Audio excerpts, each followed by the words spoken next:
बिस्मिल्लाहिर्रहमानिर्रहीम। Islamic leader YouTube channel के मुअज़्ज़ज़ ख़ातीन व हज़रात, अस्सलामु अलैकुम।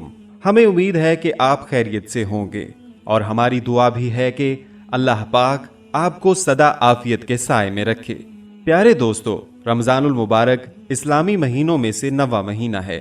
ये मुक़द्दस व मोहतरम महीना बहुत सी खसूसियात के तनाजुर में दीगर इस्लामी महीनों के मुकाबले में कई एतबार से मुमताज़ और मुनफरिद हैसियत का हामिल है। यानी रमज़ानुल मुबारक को दीगर तमाम महीनों पर फजीलत हासिल है। इस महीने में अल्लाह रब्बुल इज़्ज़त की रहमतों, इनायात और करम नवाजियों की अजीब शान होती है। इन्हीं बरक़ात का ये समरा है कि इस महीने में एक नफल का सवाब फ़र्ज के बराबर और एक फ़र्ज का सवाब 70 फ़राइज़ के बराबर कर दिया जाता है। अल्लाह ताला कुरान मजीद में कहते हैं कि मैंने तुम लोगों पर रोज़े फ़र्ज कर दिए जिस तरह तुमसे पहली उम्मत पर फ़र्ज किए गए थे, ताकि तुम परहेज़गार और मुत्तकी बन जाओ। तो इसी लिहाज से आज की इस वीडियो में हम अपने देखने वालों को माह रमज़ान में खसूसी इनामात के हवाला से आगाह करेंगे कि इस माह रमज़ान में सिर्फ 2 आयात का मुजर्रब अमल कर लीजिए और अपनी ज़िंदगी में ही अनोखे करिश्मात देखें।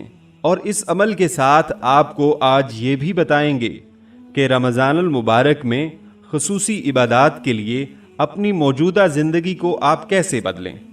अज़ीज़ ख़ातीन व हज़रात, आज दीनदार औरतें इस बात की शिकायत करती हैं कि उनको रोज़ा इफ्तार करने से कबल असर और मगरिब के दरमियान तस्बीहात पढ़ने या दुआएं करने का मौका नहीं मिलता, क्योंकि ये वक्त उनका बावर्ची खाने में सर्फ हो जाता है, खाना तैयार करने में मशगूल रहती हैं। मगर हकीकत ये है कि उनका ये वक्त भी इबादात में गुजरता है। रोज़ा रखते हुए वो खाना तैयार करने की मुशक्क़त गवारा करती हैं, जो अच्छा खासा मुजाहिदा है। फिर रोज़ादारों के इफ्तार और खाने का इंतज़ाम करती हैं, जिसमें सवाब ही सवाब है। और वो जिन इबादात में मशगूल होने की तमन्ना करती हैं, उनकी तमन्ना खुद एक नेक अमल है। इस पर भी इंशाअल्लाह सवाब मिलेगा। फिर यह भी मुमकिन है कि ग़ुरूब आफ्ताब से आध घंटा कबल इंतज़ामात से फारिग होने के बाद मौका मिल सकता है, और अगर ना भी मिले तो सवाब इंशाअल्लाह ज़रूर मिल जाएगा। लेकिन शर्त यह है कि वो शरीयत व सुन्नत के मुताबिक अपनी ज़िंदगी बनाएं। अगर तौफ़ीक व फुर्सत मिल जाए तो बड़े काम की बात बता रहा हूँ, तजुर्बा की बुनियाद पर कह रहा हूँ कि नमाज असर के बाद मस्जिद ही में बैठे रहें और इत्तिकाफ़ की नीयत कर लें, कुरान शरीफ पढ़ें, तस्बीहात पढ़ें, ग़ुरूब आफ्ताब से पहले कलमा तमजीद पढ़ते रहें और इफ्तारी के वक्त खूब अल्लाह पाक से मनाजात करें और अपने हालात व मामलात पेश करें। दुनिया की दुआएं मांगें, आखिरत की दुआएं मांगें, फ़िरागत क़ल्ब व आफ़ियत कामला की दुआएं मांगें।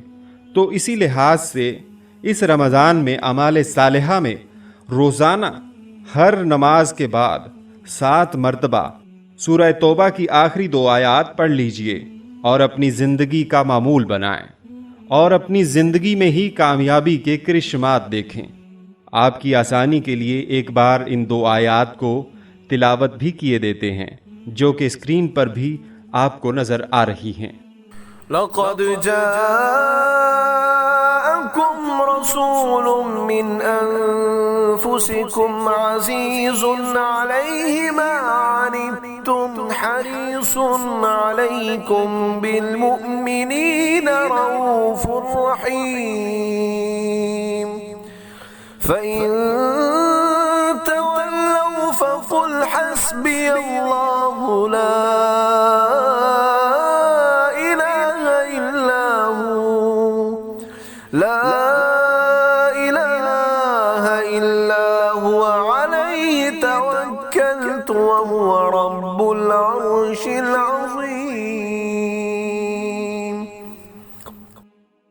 प्यारे दोस्तों, अमल का तरीका ये है कि इन 2 मुख्तसर आयात को ज़ुबानी भी याद कर लीजिए। फिर इन 2 आयात को पढ़कर हाथों पर दम करके चेहरे पर फेर लिया करें। इंशाअल्लाह कुछ अरसे में ही ज़बरदस्त माली खुशहाली भी हो जाएगी اور اس مال میں اللہ اور رسول صلی اللہ علیہ وسلم کا 5واں حصہ ضرور لگائیں اور اللہ کی راہ میں کسی مفلس غریب فیملی کو بھی دیں۔ اور یاد رکھیں، عبادت میں مشغولیت، سحر و افطار کی سرگرمیاں، اللہ تعالیٰ کی خوشنودی کے لیے ہر غلط کام سے پرہیز اس ماہ کو بابرکت بنا دیتا ہے اور اعمال نیک کی خوشبو ہر طرف پھیلی نظر آتی ہے۔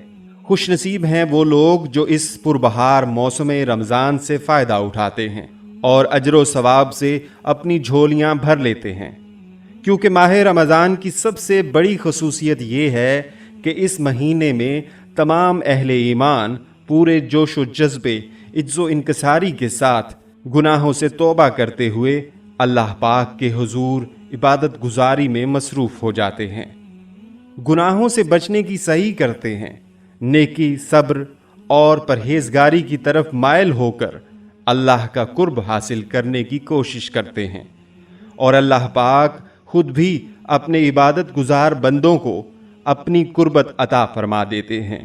اور روزہ دار کے لیے سب سے بڑی خوشخبری یہ ہے کہ نبی کریم صلی اللہ علیہ وسلم نے فرمایا کہ جنت کے 8 دروازے ہیں، ایک دروازے کا نام ریان ہے، اس دروازے سے قیامت کے دن روزے دار ہی داخل ہوں گے۔ کہا جائے گا کہ روزے دار کدھر ہیں؟ جب وہ کھڑے ہوں گے تو ان کو اس دروازے سے داخل کر دیا جائے گا اور دروازہ بند کر دیا جائے گا، روزہ دار کے علاوہ کوئی اس دروازے میں داخل نہیں ہوگا۔ اسی طرح نبی کریم صلی اللہ علیہ وسلم نے یہ بھی فرمایا کہ روزہ اور قرآن قیامت کے دن بندے کی سفارش کریں گے۔ روزہ کہے گا، اے میرے رب، میں نے اس بندے کو دن کے وقت کھانے پینے سے اور جنسی خواہش پوری کرنے سے روک دیا تھا، پس تو اس کے بارے میں میری سفارش قبول فرما۔ اور قرآن کہے گا کہ میں نے اس کو رات کو سونے سے روک دیا تھا، پس تو اس کے بارے میں میری سفارش قبول فرما۔ چنانچہ ان دونوں کی سفارش قبول کر لی جائے گی۔ ہماری دعا ہے کہ اللہ کریم اس رمضان میں زیادہ سے زیادہ قرآن کریم کی تلاوت کرنے والا بنائے، آمین۔ السلام علیکم ورحمۃ اللہ وبرکاتہ۔